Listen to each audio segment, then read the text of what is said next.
Hi everyone. So, wow, today has been, and I don't know whether it's like the Jupiter Venus square that's going on astrologically, but I've had like a potentially huge breakthrough today. As I normally always do. I say it's huge, and it just kind of just connects with me, and I have to share it. But in this kind of new age spirituality movement that is going on today, there is a lot about, using affirmations. I've never really connected with it. I'm not going to lie. Because, and don't get me wrong, I see where it works for some people, but I've also found where it hasn't worked for me. And because when I was trying to use these affirmations, I'm going, I am lovable, I am worthy, I am this, I am that. And it's not that I don't believe those things, but it doesn't connect internally. I felt no resonance in saying these things. And over the past few weeks, there's been kind of like conversations that have come up as usual, the consciousness that I have, it connects things together, and I'm like, whoa, eureka moment, whoa, breakthrough. The reason being is because a lot of the time the affirmation that I was trying to use isn't the affirmation that I actually need, because there is something blocking me ultimately from seeing the affirmation that I actually need. And this is why it's really important to connect to oneself instead of just like plucking things from the internet and going, this is what worked for this person, this is what worked for that person. And yes, you can use the outside world to go, oh, that resonates, but you have to have that internal connection to yourself first to understand what resonates and what connects with you. My whole thing was about my affirmation, actually, let me go with what I've discovered my personal affirmation is. What really, really connects with me is I am magnificent. I am magnificent. I'm magnificent. I can say it in every way and it feels comfortable because that's what I am. Regardless of what the outside world thinks of me, I believe, like, I feel the magnificence that exists within me. The problem is, the reason I need that exact affirmation is because I have been conditioned under the idea that being brilliant, beautiful, stunning, talented, whatever kind of thing that comes up, it's like, oh, you can't enjoy being magnificent, because if you enjoy your own magnificence, it means that people are not going to like you, because I have connected my own magnificence to being liked. I'm not going to go into where it's come from. It's a bit deep. It's rooted in my childhood. But when it comes to me enjoying one's essence, there was this egoic voice coming up going, you can't show people that you really, really enjoy yourself. You can't show people that you have a sense of vanity. You cannot, like, it's like this lust and desire for oneself. And I've been taught that you can't feel that. That's not holy, that's not sacred, that's not being a nice person, because it evokes everyone else's like fears. Like when they see someone who's really embodied in their own essence, it's going to trigger other people's inability where they cannot embrace themselves. This is like the mirroring that goes on in our reality. And then also I would be triggered by other people's magnificence when I seen it. Listen, I'm human going through the process of self-discovery. It's normal. But what I did realize is go, oh, why am I feeling a resistance to that person? Why am I feeling that? Like, there's something there. When you feel resistance to something, you know there's a place that you have to investigate, which is how my mind thinks. But moving on, like, ultimately, like, I can really appreciate myself and love myself and desire myself and lust for myself. Like, you know, we were taught that it's a sin and all of this, and it's like all this like conditioning to keep you small. Because that's what I literally do. I would keep myself small so not to brush too hard against someone else, because I understand that the human ego is very fragile. My ego is very fragile. Very. I think if we don't realize how fragile our own egos are, you don't realize where the growth can potentially happen. But when I would be in the embodied experience of magnificence, there would be that voice that would go, oh, don't be like that, people won't like you, blah, blah, blah, like, you know. And on the other side of the coin would be, you're not a nice person, you're not this, you're not that, blah, blah, blah. And that's all like the false illusion conditioning.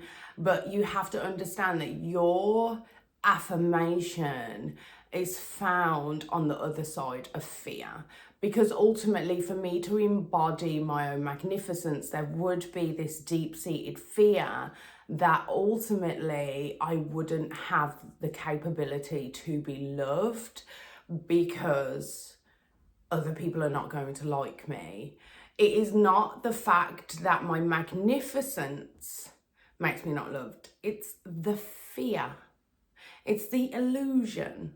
So if you are telling yourself, you have to remain so true to yourself that you understand what your internal damaging narratives are.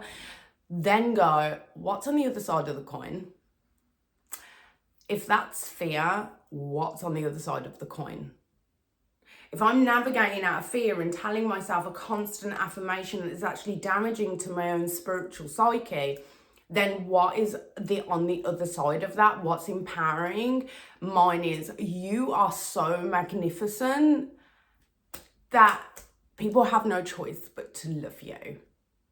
You can love yourself enough where it doesn't matter if other people like you or love you. Mine was magnificence. I cannot go on the internet and go, I am lovable, you know, I am this. You have to find your own affirmation. You have to find the thing that resonates and rings true to your narrative of your life, because that narrative does exist. You just have to learn from it. Do not embody the narrative. Use the narrative. Use the narrative. Don't live in it. Use it. That's your strength. If on the one side of the coin I am magnificent, then the other side of the coin of fear is, oh my God, people are not going to like you.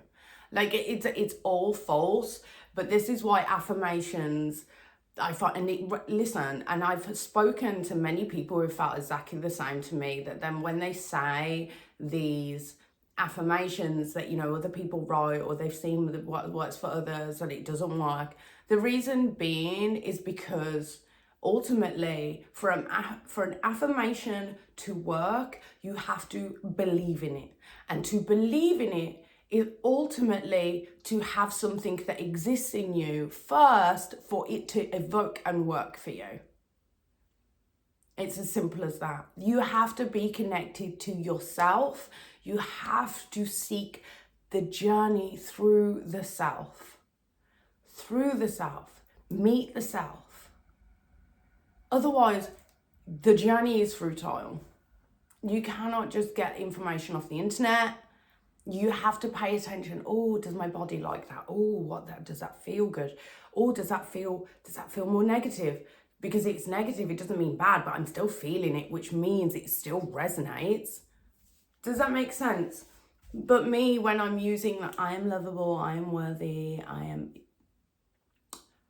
it's not hitting, it's not giving resonance, because it's not the affirmation that I need. It's not the affirmation I need. And if you're using affirmations and they're not working, you need to find that affirmation that works for you and then learn to embody it. Learn to embody it. Learn to fully accept that that's who you are. Because when you feel it is who you are, it's your being. And it's not that you have to see it. You just have to believe in it, which means you naturally embody it. Don't look around to go, am I, I'm not going to go around going, do you think I'm magnificent? No, I'm going to go, I know I'm magnificent because I feel it within myself. I know that's my being. Because on the other side of the coin, because it sits in my unconscious and it's sitting in my shadow because I'm not accepting it, like the Marianne Williamson quote, which goes, it's not the darkness that scares us, but it's our own light that scares us. It's like me embracing my own light is embracing my capability to go, do you know what? I am magnificent. But instead I'm shoving it down in the subconscious because I'm not allowing it because of a fear of something that will happen externally. Once I've let that go, I can embody that. But before that, what I'm doing is projecting out magnificence into my relationships. I'm falling head over heels in love with people. I see the magnificence that exists in them. And while I'm not embodying it in myself, I'm falling in love but I'm projecting my own psyche onto another person and seeing their magnificence that exists within them while not embodying it in myself. And then I'm becoming fearful of the thing that I see in them because I fear it in myself.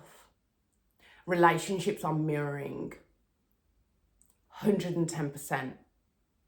Relationships mirror the things that you are and the things that you fear. But the things that you fear may be the things that you definitely need to embody because they don't navigate your subconscious anymore. They're integrated.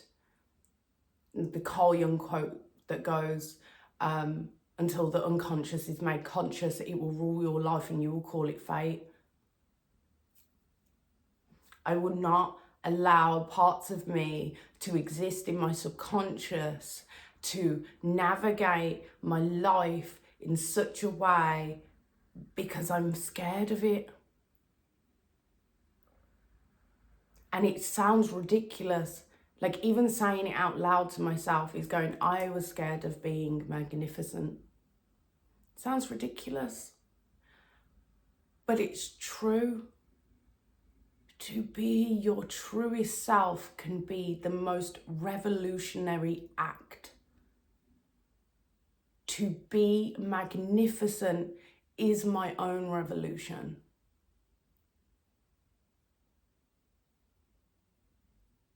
That was a word. So I'm going to leave it there. I hope you enjoyed. Please like, comment, share, subscribe, all that stuff. Please let me know in the comments any other topics that you would want me to post. I feel really good leaving it on that. But yeah, I'm going to post this. Probably will come out with another video tomorrow. Probably like another day, another breakthrough that we all can learn from. Because I'm going to accept that I am brilliant. But have a lovely day. See you later. Bye.